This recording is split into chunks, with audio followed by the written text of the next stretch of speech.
Hi and welcome to Mitchell's Media Studies of Film Theories. Today we're going to look at two theories. The first one is going to be auteur theory, and then the second one is going to be narrative theory. So first of all, we'll look at film theory of auteur theory. This theory of filmmaking is when the director is viewed as a major creative force in the motion picture.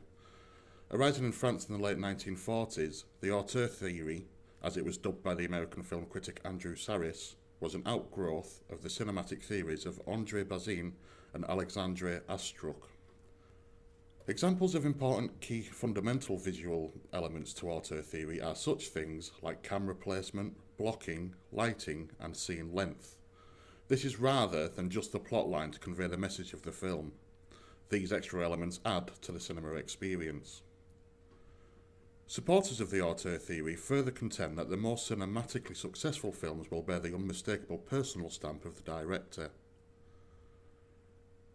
To look at auteur theory, we will compare two directors who are believed to fit the auteur theory.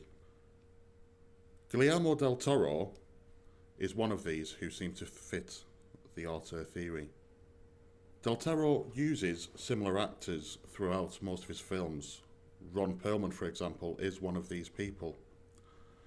He has starred in 4 of his films. Federico Lupi has also starred in several of his films, from Kronos, Devil's Backbone, and Pan's Labyrinth. He also uses the same cinematographer for many of his films. This is Guillermo Navarro. He has been on Kronos, The Devil's Backbone, Hellboy, and Pan's Labyrinth, as well as Pacific Rim. Now looking at a couple of short clips, you can see straight away into this clip there is a nod to sort of clockwork and mechanisms of clockwork by him turning his thing on his shield. Looking in the background and at the film quality itself, you will see there is an amber tinge, which going into the next film, again straight away, you can see there was an amber tinge going on again. This is a very common theme of Del Toro. The other thing that Del Toro seems to show is two different sort of worlds, which goes through Kronos with vampires and demons. There's also Blade 2, which is about vampires and demons. You have Pan's Labyrinth, which is 2 alternative worlds. The Devil's Backbone links reality with the spirit world. So again, religion as well is a very topical thing for Del Toro. Moving on to the next director, we're going to look at Terry Gilliam. Terry Gilliam started off his work with the Monty Python team, but soon went on by himself and created a very own artistic style.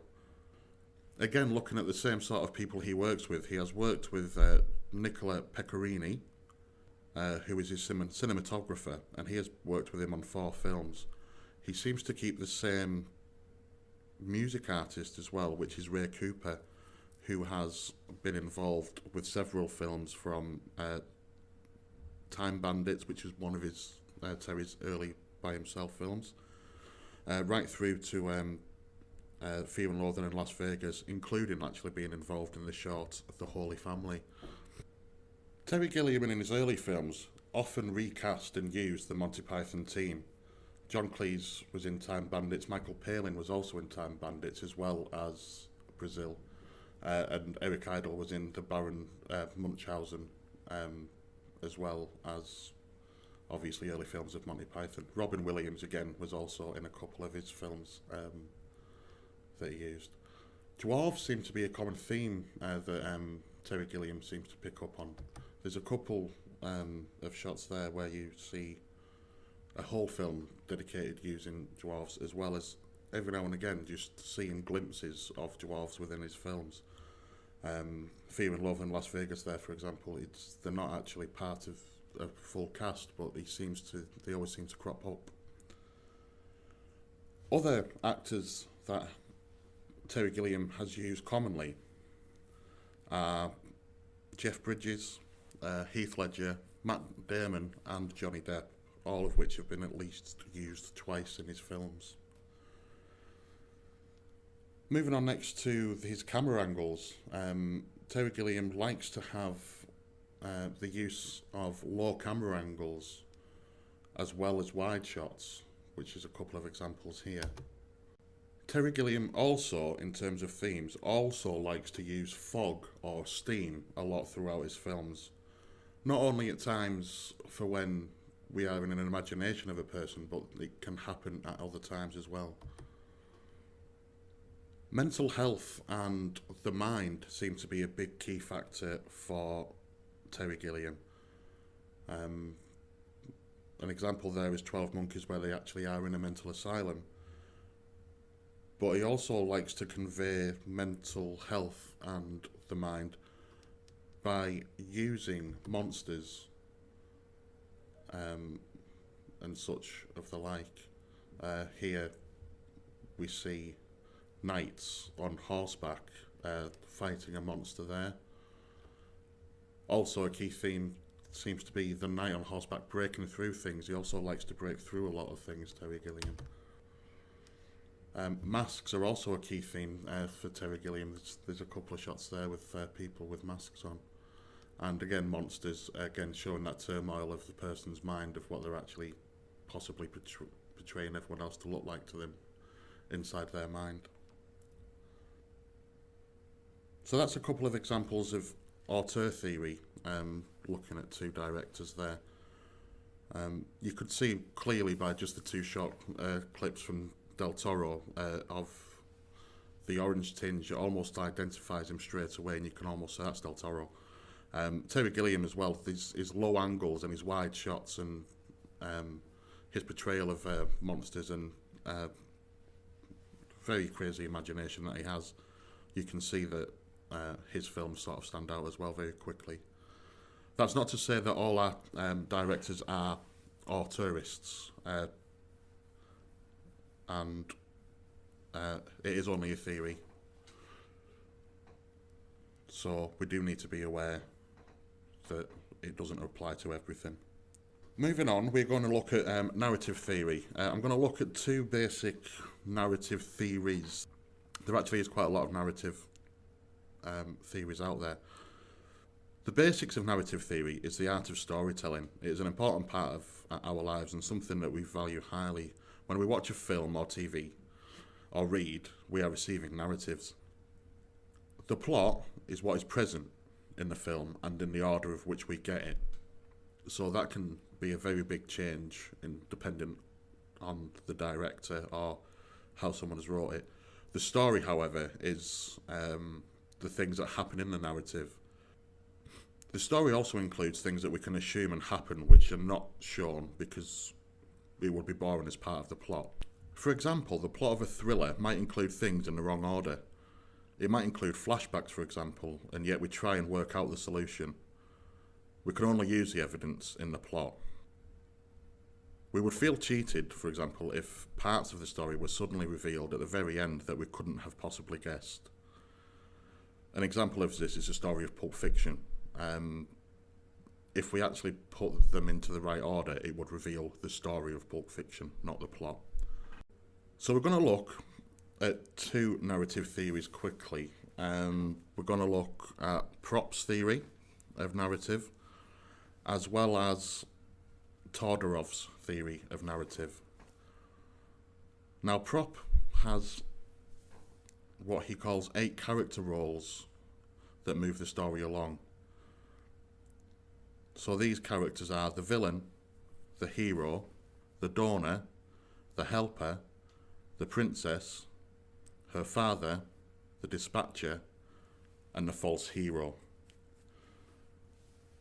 Prop does go on to say that not all of these characteristics need to be filled, but are usually found in most plots. The second theory we're going to look at with narrative is Todorov's.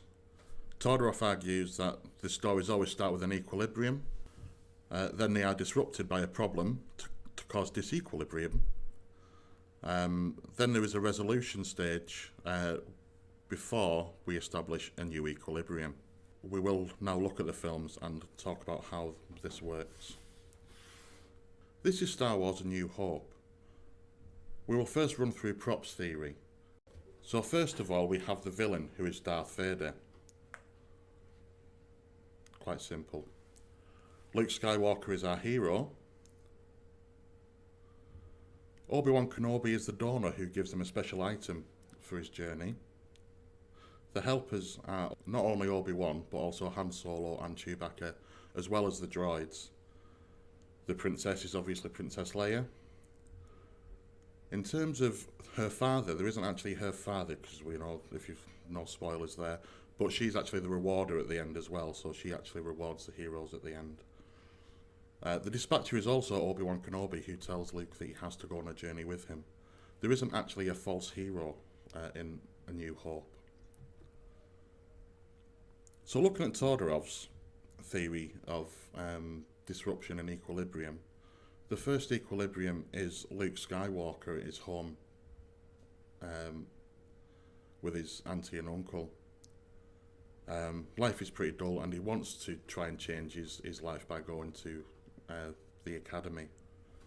Disruption occurs when he meets Obi-Wan Kenobi, and Obi-Wan Kenobi tries to convince him to come and fight for him with the Rebel Alliance. At first, Luke is reluctant, yet the death of his aunt and uncle causes enough disruption to encourage him to do this. In terms of resolution, Luke resolves the issues by saving the princess and destroying the Death Star. New equilibrium is Luke is now involved with the Rebel Alliance and has new friends and a new life. Everything's perfectly all right now. We're fine. We're all fine here now. Thank you. How are you?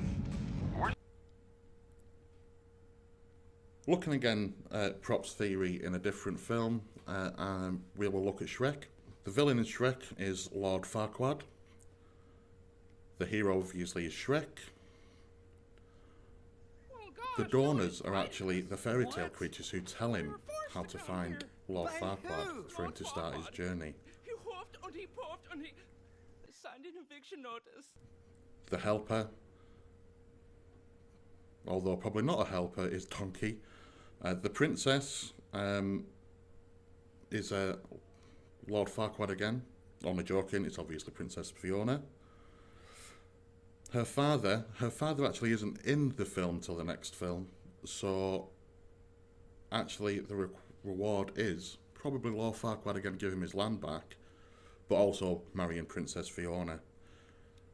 The dispatcher is again Lord Farquaad, or again could be argued to be the fairy tale creatures asking Shrek to go and get them to go back to their hometown.